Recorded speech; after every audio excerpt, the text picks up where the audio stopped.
یہ نہیں ہو سکتا کہ مانے کچھ اور کریں کچھ اور. حق کو حق تسلیم کریں، اسے پامال دیکھیں، اسے مغلوب دیکھیں، اور ان کا خون جوش نہ کھائے، اور وہ کچھ کرنے کے لیے تیار نہ ہو کہ حق کا بول بالا ہو. یہ منافق ہوتا ہے. ہمیشہ ہر معاشرے کے اندر اور ہر کسی بھی انقلابی دعوت کے مقابلے میں رد عمل کے طور پر 3 کردار ہمیشہ سامنے آتے ہیں. ہمیشہ.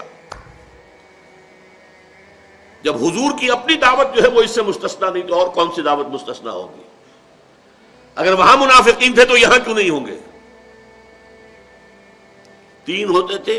ایک وہ جن کو قرآن کہتا ہے سورہ توبہ میں السابقون الاولون من المہاجرین والانصار والذین اتبعوہم بإحسان رضی اللہ عنہم ورضوا عنہ.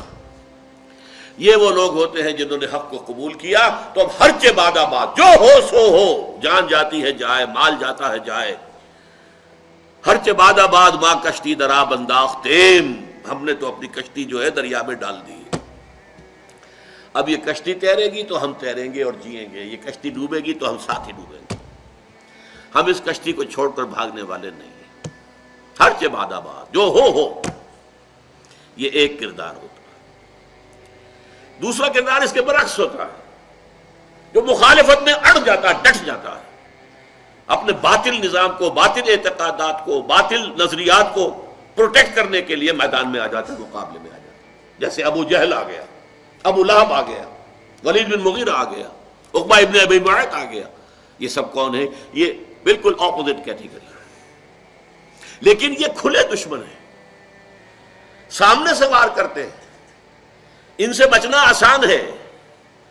ایک تیسری کیٹیگری ہوتی ہے ان بٹوین، کچھ مانا بھی لیکن کچھ کرنے کو تیار نہیں.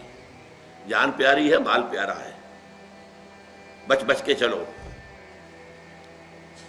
سیفٹی فرسٹ، اپنا تحفظ، اپنی جان کا، اپنے مال کا. یہ ان دونوں کے بین بین. اور چونکہ اندیشہ ہوتا ہے اس کشمکش میں، کچھ پتہ نہیں یہ اہل ایمان جیت جائیں تو بھائی ان سے بھی بنا کر رکھو، اپنے آپ کو مسلمانوں میں شامل کیے رکھو. اگر یہ جیت گئے اور اگر کیا کافر جیت جائے ان سے بھی دوستیاں رکھو، گڈ آفیسز اپنے برقرار رکھو. اگر وہ جیت گئے تو کیا ہوگا؟ یہ منافق کہلاتے ہیں.